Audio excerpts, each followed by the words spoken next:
गोपीचंद पडळकर आपल्या सोबत आहे, आपण त्यांच्याशी बोलणार आहोत। हातामध्ये बॅनर पोस्टर घेऊन तुम्ही पोहोचले। संतोष देशमुख हत्याकांड कशा पद्धतीने झालं ते संपूर्ण महाराष्ट्राने पाहिलं। संतोष देशमुख हत्याकांडाची जी प्रवृत्ती म्हणावी किंवा मारहाण म्हणावी, संतोष देशमुख यांना ज्या पद्धतीनं निर्घुणपणे मारण्यात आलं, त्यांची हत्या करण्यात आली, तशाच प्रकारचा हा प्रकार जालना जिल्ह्यामध्ये भोकरदन तालुक्यामध्ये घडलाय। आता बघा, हे महाशिवरात्रीच्या दिवशी तुम्ही व्हिडिओ बघा, व्हिडिओ बघण्याचं कुणी धाडस करणार नाही। ह्याच्यावरती वाच्यता का नाही झाली, ह्याच्यावरती चर्चा का नाही झाली, हे लोकांच्या समोर का नाही आलं? आणि म्हणून नाईलाज असतो, मी सत्ताधारी पार्टीतला आमदार असताना सुद्धा आम्हाला हातामध्ये बॅनर घ्यावे लागले, मीडियामध्ये पण याची चर्चा झाली नाही। हे सगळ्यात दुर्दैव आहे। यात कोणत्या पक्षाच्या कार्यकर्त्यांचा नेत्याचा समावेश असा थेट आरोप वाटतो तुम्हाला? का ते नवनाथ दौंड आणि जो भागवत दौंड आहे हे उबाटाचे कार्यकर्ते आहेत, तालुक्याचे अध्यक्ष आहेत, आणि त्यांची तिथं प्रचंड दादागिरी आहे। त्या गावामध्ये हा कैलास हा मेंढपाळाचा मुलगा आहे आणि ते रस्त्यातून पाईपलाईन काढत होते, तर ते म्हटलं अरे असं कशाला करताय तुम्ही दादागिरी? आम्हाला तू विचारणारा कोण? या गावात आमच्या विरोधात कुणी बोलत नाही, आमच्या विरोधात बोलायचं कुणाचं धाडस नाही, आणि मग तू कसं काय विचारतोय? आणि म्हणून महाशिवरात्रीच्या दिवशी त्यांनी बरोबर नियोजन केलं की हा महादेवाच्या मंदिरात दर्शनाला येणार। महादेवाच्या मंदिरात तुम्ही करताय? अरे या देशामध्ये पुण्यश्लोक अहिल्यादेवी होळकरांनी हजारो मंदिरांचा जीर्णोद्धार केला, हे सगळे ज्योतिर्लिंगाचा जीर्णोद्धार पुण्यश्लोक अहिल्यादेवींनी केला, आणि त्याच्या भक्ताला तुम्ही शिवरात्रीच्या दिवशी महादेवाच्या मंदिरामध्ये अशा सळईनं चटके देता, डाग देता। एवढा मोठा अन्याय सुरू आहे। या भटक्या विमुक्तावरती, भटक्या जमातीच्या वरती गावागावामध्ये अन्याय हे सुरू आहेत, आणि म्हणून राज्य सरकारकडे मी मागणी करणार आहे की अॅट्रॉसिटी सारखा एक कायदा या भटक्या विमुक्तांच्यासाठी, भटक्या जमातीसाठी, त्यांच्या संरक्षणासाठी राज्य सरकारनं लागू करावा।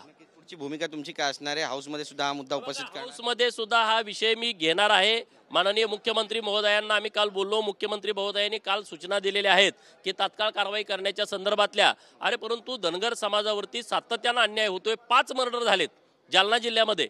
हा लातूरच्या माऊली सोटचा मर्डर, काय प्रेम प्रकरणातून मर्डर झाला, काय त्याचा चूक नव्हती, काही त्याचा दोष नव्हता, त्याचं त्या मुलीच्या घरी जाणं येणं होतं, त्या मुलीच्या घरच्यांचं जाणं येणं होतं, परंतु नंतर त्या मुलीच्या माध्यमातून त्याला बोलवून घेऊन 2.5 तास त्याला मारत होते। 2.5 तास मारले। पाणी मागितल्यानंतर लघुशंका केली त्याच्यात, पाणी मागितल्यानंतर, आणि 2.5 तासानंतर मारल्यानंतर सुद्धा त्याला दवाखान्यात घेऊन जाऊ दिलं नाही।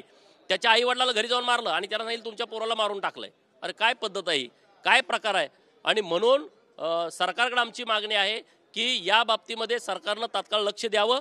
हे जे प्रकरण भोकरदनचं आहे त्यामध्ये दोन्ही भाऊ आणि त्यांचे जे कार्यकर्ते आहेत त्यांच्यावरती मोक्का कायद्याअंतर्गत कारवाई करावी, आणि राहिलेल्या सगळ्या आरोपींना अटक करावं। 2च नावं कशी काय आली? इतके सगळे आरोपी तिथं आहेत, पकडणारे, धरणारे, ते सळाया गरम करणारे, त्यांची नावच नाहीत या सगळ्या FIR मध्ये। तर हे सगळं प्रकरण सिरियसली घ्यावं अशी मागणी आपल्या माध्यमातून सरकारकडे आहे। राजकीय प्रश्न तुम्हाला विचारायचा आहे। धनंजय मुंडे यांच्या राजीनाम्यानंतर आता रोहित पवार यांनी सुद्धा टीका केलेली आहे। रोहित पवार म्हणतात की कुठेतरी पाठीशी घालण्याचं काम झालं, इतके दिवस लागले।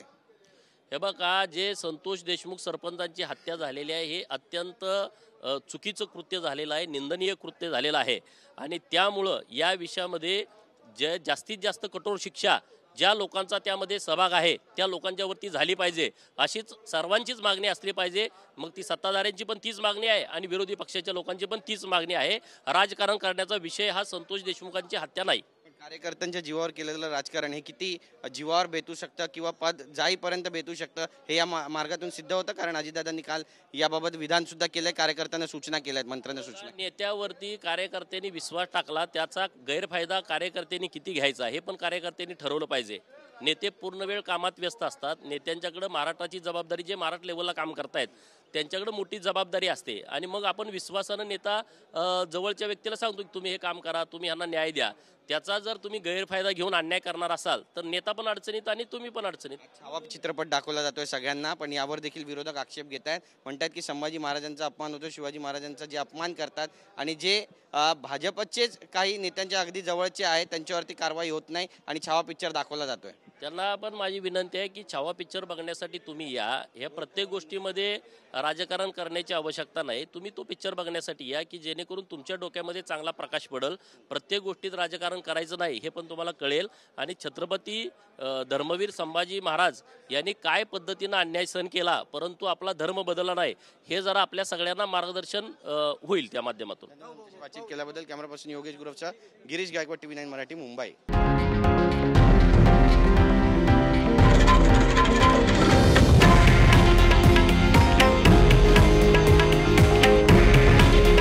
हे आहे देशातील नंबर 1 न्यूज नेटवर्क आणि आपण पाहत आहात TV9 मराठी.